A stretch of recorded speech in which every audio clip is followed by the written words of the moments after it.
এমনকি এমনিতেও আমরা সঙ্গীতের মাধ্যমে ঈশ্বরের প্রশংসা বা নিজেদের আবেগ প্রকাশ করে থাকি, তাহলে গান বাজনা গ্রহণযোগ্য নয় কেন? আপনি যদি ভেবে দেখেন, এটা আপনাকে দূরে নিয়ে যায় আল্লাহ সুবহানাহু ওয়া তাআলার জিকির থেকে, সর্বশক্তিমানকে স্মরণ করা থেকে। আমি ব্রাহ্মণ্যবাদের একজন অনুসারী, কিন্তু আমি ইসলামের অনেক কিছুই পছন্দ করি। কিন্তু ইসলামের নিয়ম অনুসরণ করতে হলে আমাকে কি ইসলামে ধর্মান্তরিত হতে হবে, নাকি আমার ব্রাহ্মণ্যবাদের ধর্ম পালন করেই আমি ইসলামের বিভিন্ন নিয়ম অনুসরণ করতে পারবো? স্যার, আমি আপনার অনেক বক্তৃতাই দেখেছি, যেমন ইসলাম ও হিন্দু ধর্মের মধ্যে সাদৃশ্য এবং আরো অনেকগুলো। আপনার বক্তৃতা আমি খুবই পছন্দ করি। বোন খুব সুন্দর একটা প্রশ্ন করলেন।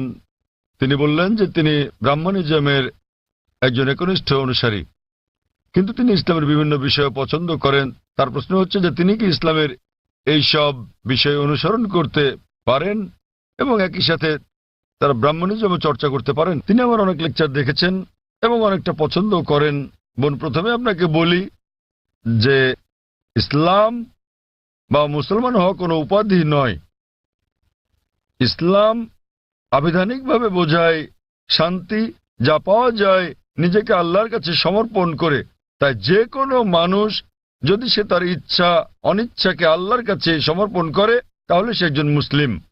শুধুমাত্র মোহাম্মদ, জাকির, আব্দুল্লাহ, সুলতান, শাকির নাম হলে মুসলমান হওয়া যায় না, বা ফাতিমা, আয়েশা, এইসব নামগুলো আপনাকে মুসলিম বানাবে না। মুসলমান মানে যে তার ইচ্ছা অনিচ্ছাকে আল্লাহর কাছে সমর্পণ করে। তো প্রথমেই খুঁজে বের করতে হবে আপনাকে মহান আল্লাহর আদেশ কি। বোন বলেছেন যে তিনি ব্রাহ্মণিজমের একজন একনিষ্ঠ অনুসারী এবং তিনি ইসলামেরও বিভিন্ন বিষয় পছন্দ করেন। আর তিনি আমার অনেক বক্তৃতা দেখেছেন, যার মধ্যে ইসলাম ও হিন্দুইজমের সাদৃশ্য আছে। যদি এটা দেখে থাকেন তাহলে উত্তর দেওয়াটা আমার জন্য সহজ হবে, আপনার পক্ষে বোঝাটাও সুবিধা হবে।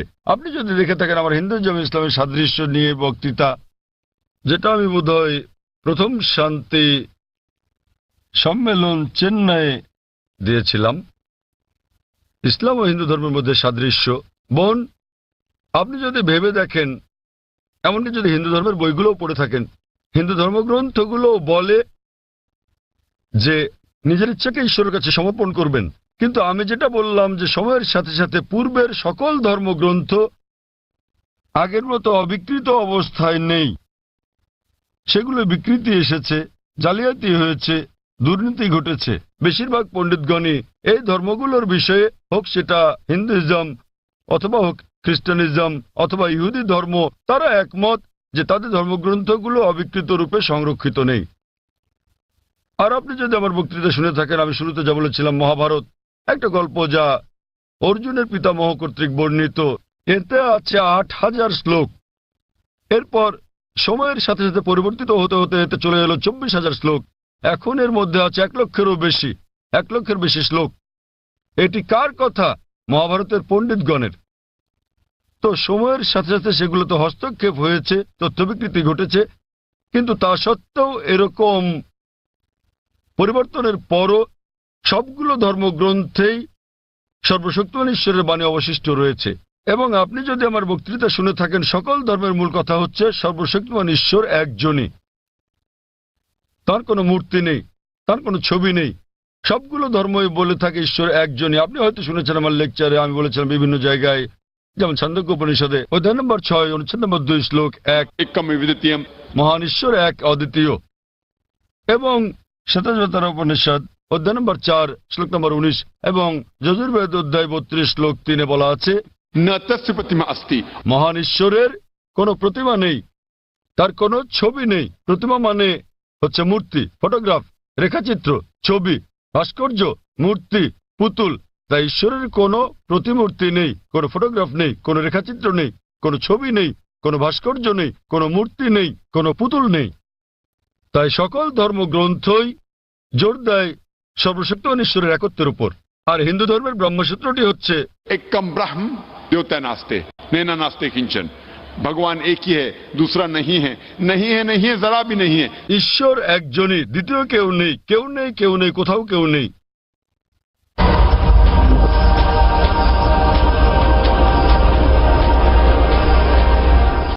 এবার আসি মূল প্রশ্নে, যা হলো একজন কট্টর ব্রাহ্মণ হয়েও আপনি ইসলামের শিক্ষা অনুসরণ করতে পারবেন কিনা।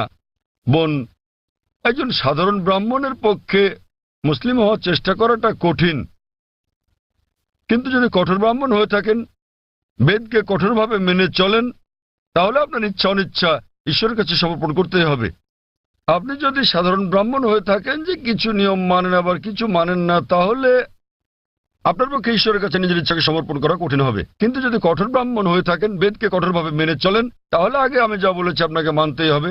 3টি পংক্তি আমি বলেছি যে আপনাকে এক ঈশ্বরে বিশ্বাস করতে হবে, আপনি মূর্তি পূজা করতে পারবেন না।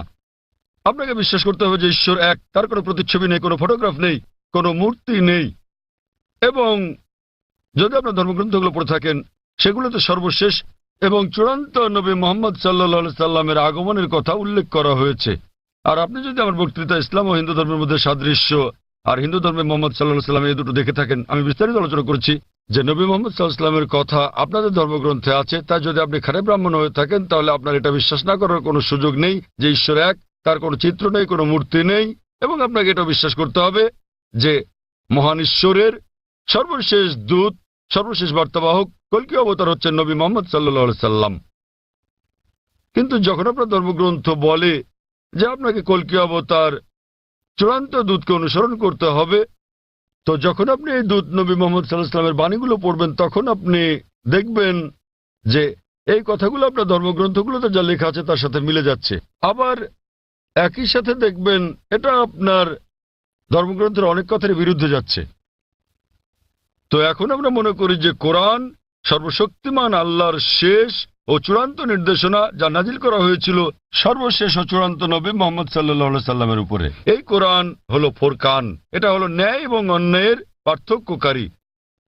তাই কোরআনের সাথে যা যা মিলে যায়, সেটা যদি বাইবেলে উল্লেখ থাকে অথবা থাকে বেদে অথবা মহাভারতে অথবা রামায়ণে, নিশ্চিতভাবে আপনি ধরে নিতে পারেন যে তা হয়েছে সর্বশক্তিমান ঈশ্বরের ইচ্ছা ও আদেশ অনুসারেই। যদি সেটা বিরুদ্ধে যায়, আপনাকে মানতে হবে যে এটা হচ্ছে সর্বশক্তিমান ঈশ্বরের ইচ্ছা ও আদেশের বিপরীত। তাই আপনি যদি একনিষ্ঠ ব্রাহ্মণ হন, ব্রাহ্মণিজম চর্চা করে থাকেন, আপনাকে এক ঈশ্বরে বিশ্বাস করতে হবে, মূর্তি পূজার বিরোধিতা করতে হবে। আর আপনি যদি আমার সেই বক্তৃতা ইসলাম ও হিন্দু ধর্মের সাদৃশ্য শুনে থাকেন, সেখানে যা বলা হয়েছে আপনি যদি কমপক্ষে ইনশাআল্লাহ এগুলো আপনাকে জান্নাতে নেওয়ার জন্য যথেষ্ট হবে ইনশাআল্লাহ। তাই আপনি যদি আমার বক্তৃতা ইসলাম ও হিন্দু ধর্মের মধ্যে সাদৃশ্য শুনে থাকেন, সর্বশক্তিমান ঈশ্বরের একত্ববাদ সম্বন্ধে, নবী মোহাম্মদ সাল্লাল্লাহু আলাইহি সাল্লাম সম্বন্ধে, কিভাবে সালাত আদায় করা যায়, মদ খাওয়া যাবে না, শুকরের মাংস খাওয়া যাবে না, যা কোরআনের সাথে সাথে আপনাদের ধর্মগ্রন্থ বলা আছে, আপনাদের বেদে শালীনতার বিষয়ে বলা আছে যে মহিলাদের নিজেদের আবৃত রাখা উচিত, যা কোরআনেও বলা আছে। তাই আমার সেই বক্তৃতায় যা যা আমি বলেছি, আরো অনেক বিষয় আছে, কিন্তু আপনি যদি শুধু এই বিষয়গুলো ভালোভাবে অনুসরণ করেন বোন, ইনশাল্লাহ ইনশাল্লাহ এগুলো আপনাকে এই পরীক্ষায় পাশ করিয়ে দেওয়ার জন্য যথেষ্ট। আপনি চাইলে আরো অনেক কিছু অনুসরণ করতে পারেন, কিন্তু কমপক্ষে এই বিষয়গুলো, এই প্রধান বিষয়গুলো যা আমি উল্লেখ করেছি, কিন্তু আপনার ধর্মগ্রন্থে যা বিতর্কিত, আপনার তা অনুসরণ করা উচিত নয়। কারণ আপনাদের পণ্ডিতগণই বলেন যে এটা সময়ের আবর্তনে পরিবর্তিত হয়ে গেছে। আমাদের বুঝতে হবে যে এই বিষয়গুলো হচ্ছে তথ্য বিকৃতি, হস্তক্ষেপিত, সত্যের অতিরঞ্জন। তাই মিলগুলো শুধু অনুসরণ করেন, ইনশাল্লাহ ইনশাল্লাহ আপনি একজন ভালো ব্রাহ্মণ হতে পারবেন। আপনি নিজ ধর্মগ্রন্থের অনুশাসন মেনে চলেন, যা ফুরকান এবং কোরআনের সাথে মিলে যায়, এবং ইনশাল্লাহ একজন নিয়মনিষ্ঠ মুসলমানও হতে পারেন। তো আশা করি ইনশাল্লাহ যে সর্বশক্তিমান আল্লাহ আপনাকে হৃদায়ত দান করুন। বোন, আপনি কি বিশ্বাস করেন ইসলাম ও হিন্দু ধর্মের সাদৃশ্য নিয়ে আমি আলোচনায় যে কথাগুলো বলেছিলাম? হ্যাঁ স্যার, পুরোপুরি। বোন, আমার লেকচারের কথাগুলোর সঙ্গে আপনি একমত? জি স্যার। আপনি কি নিয়মগুলো মানতে রাজি আছেন? হ্যাঁ হ্যাঁ, রাজি আছি। তাহলে আপনি যেহেতু এগুলো মানতে রাজি আছেন, আমি যা বলেছি, সুতরাং আপনি প্রকৃতই নিজের ইচ্ছা অনিচ্ছাকে আল্লাহর কাছে সমর্পণ করলেন। আরবিতে আপনি বলতে পারেন মুসলমান, বাংলায় বলতে পারেন আল্লাহর কাছে নিজের ইচ্ছাকে সমর্পণকারী। তো যদি একমত হন যে ধর্মগ্রন্থগুলোতে বলা আছে এক ঈশ্বরের উপাসনা করতে হবে, তিনি ছাড়া আর উপাস্য নেই, মূর্তি পূজা করা অন্যায়, আপনি যদি সর্বশেষ ও চূড়ান্ত নবী কল্কি অবতার মুহাম্মদ সাল্লাল্লাহু আলাইহি সাল্লাম এবং তার শিক্ষার উপর বিশ্বাস রাখেন, তাহলে আমার মতে, আমি যদি আরবিতে বলি, আমাকে বলতে হবে যে আপনি ইসলাম ধর্ম পালন করছেন এবং আপনি একজন মুসলিম। বোন, আপনি কি একমত আছেন? জি স্যার, একমত। তাহলে আপনি কি জনসমক্ষে বলতে পারবেন যে আরবি নিয়মে আপনি একজন মুসলিম? বোন, আপনি কি আরবি নিয়মে ঘোষণা দিতে পারবেন এটা? যেহেতু আপনি মেনে নিয়েছেন একজন ঈশ্বর এবং নবী মোহাম্মদ সাল্লাল্লাহু আলাইহি সাল্লাম সর্বশেষ চূড়ান্ত নবী, তো আপনি কি ঘোষণা দিতে পারবেন যে আপনি একজন মুসলিম? আমি বলছি না যে আমি একজন মুসলিম, যদিও আপনি যা বলেছেন আমি তার সাথে একমত। এখন আপনি যদি মেনে নেন যে ঈশ্বর একজন এবং তার হ্যাঁ। কোনো মূর্তি বা ছবি নেই এবং একমাত্র তারই উপাসনা করতে হবে, আর আপনি যদি মেনে নেন যে নবী মোহাম্মদ সাল্লাল্লাহু আলাইহি সাল্লাম আল্লাহ প্রেরিত দূত, এই দুটোই যথেষ্ট আপনাকে ইসলাম ধর্মের জগতে নিয়ে আসার জন্য, আপনি পাস করেছেন। অন্যান্য বিষয়গুলো পরে আসবে। তো আপনি যদি মানেন ঈশ্বর এক, তার কোনো প্রতিচ্ছবি নেই, আপনি যদি মূর্তি পূজা করতে অস্বীকার করেন এবং আপনি মানেন যে নবী মোহাম্মদ সাল্লাল্লাহু আলাইহি সাল্লাম শেষ ও চূড়ান্ত নবী, তাহলে আপনি এই জগতে প্রবেশ করতে পারবেন ইনশাআল্লাহ, অথবা সঠিকভাবে বলতে গেলে এই জীবন দর্শনে। এবং ইনশাআল্লাহ এভাবে চর্চা চালিয়ে গেলে আপনি কি এই জীবনধারায় আসতে চান বোন? ঈশ্বর চাইলে। হ্যাঁ, এই তো ইনশাআল্লাহ, মাশাআল্লাহ। তো বোন, আমি আবারও আপনাকে জিজ্ঞেস করতে চাই আনুষ্ঠানিকভাবে, বোন, আপনি কি বিশ্বাস করেন যে এক ঈশ্বর? হ্যাঁ, করি। বিশ্বাস করেন যে সর্বশক্তিমান ঈশ্বর ছাড়া আর কারো উপাসনা করা উচিত নয়? হ্যাঁ হ্যাঁ। আপনি কি একমত যে মূর্তি পূজা ঠিক নয়? পুরোপুরি না হলেও কিছুটা একমত। না, দেখলেন তো, পুরোপুরি না কিছুটা, এটাই বলতে পারছেন না। আপনি এটা বলতে পারেন না যে কেকটা খেতে চাই, পেতে চাই। মূর্তি পূজা করা সঠিক নয়, নতুবা সঠিক। এর মানে ঈশ্বরের কাছে প্রার্থনার জন্য আপনার মূর্তি পূজার সাহায্য নিতে হবে না, কোনো মূর্তি পূজা করতে হবে না। আপনি কি মানেন যে ঈশ্বরের কোনো প্রতিরূপ নেই? হ্যাঁ।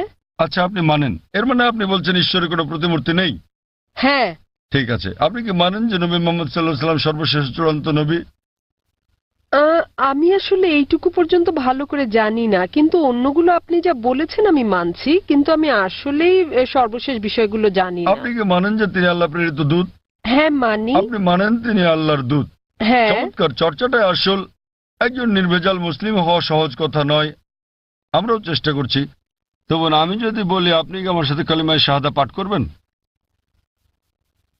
আপনি কি শাহাদাত পাঠ করবেন, যা আসলে আরবিতে একটা ঘোষণা, ওই একই কথা যা আমি বলেছি যে আল্লাহ ছাড়া কোনো প্রভু নেই আর নবী মোহাম্মদ সাল্লাল্লাহু আলাইহি সাল্লাম তার দূত, আরবিতে এটা বলতে চান? হ্যাঁ স্যার, বেশ, অবশ্যই। আমি আরবিতে বলবো, আপনি আমার সাথে সাথে বলবেন, আর পরে এটার অনুবাদও বলবো। ঠিক আছে। अशहदु अशहदु अल्लाह अल्लाह इलाहा इलाहा इल्लल्लाह इल्लल्लाह व अशहदु व अशहदु अन्ना अन्ना मुहम्मदन मुहम्मदन अब्दुहु अब्दुहु व रसूलुहु। व रसूलुहु। আমি সাক্ষ্য দিচ্ছি আমি সাক্ষ্য দিচ্ছি যে যে কোনো উপাস্য নেই কোনো উপাস্য নেই আল্লাহ ছাড়া, আল্লাহ ছাড়া, আর আমি সাক্ষ্য দিচ্ছি যে নবী মোহাম্মদ সাল্লাল্লাহু আলাইহি যে সাল্লাম নবী মোহাম্মদ সাল্লাল্লাহু আলাইহি সাল্লাম হলেন আল্লাহর আল্লাহর বান্দা এবং রাসূল। বান্দা এবং রাসূল। মাশাআল্লাহ বোন, ধন্যবাদ। এখন আপনি একজন মুসলিম এবং আমি প্রার্থনা করছি যেন আল্লাহ সুবহানাহু ওয়া তাআলা আপনাকে পথ প্রদর্শন করেন। আর আমি চাই যে ইনশাআল্লাহ সকল ভাই বোনেরা যখনই কেউ ইসলাম গ্রহণ করবেন, আপনারা তাকে জ্ঞানের দিক থেকে সাহায্য করবেন, এভাবেই আপনারা সমাজসেবা করতে পারেন। বোন, আপনার কাছে একটা অনুরোধ আমার, যে ইনশাআল্লাহ আপনি কোরআন অনুবাদ সহ পড়বেন, এমনকি যদি আগেও পড়ে থাকেন তবুও, এবং নির্দেশনাগুলো মেনে চলবেন, এবং ইনশাআল্লাহ আপনি তখন আল্লাহর কাছে নিজের ইচ্ছা সমর্পণকারী একজন নিষ্ঠাবান মানুষ হতে পারবেন, আর আমাদের জন্য দোয়া করবেন বোন।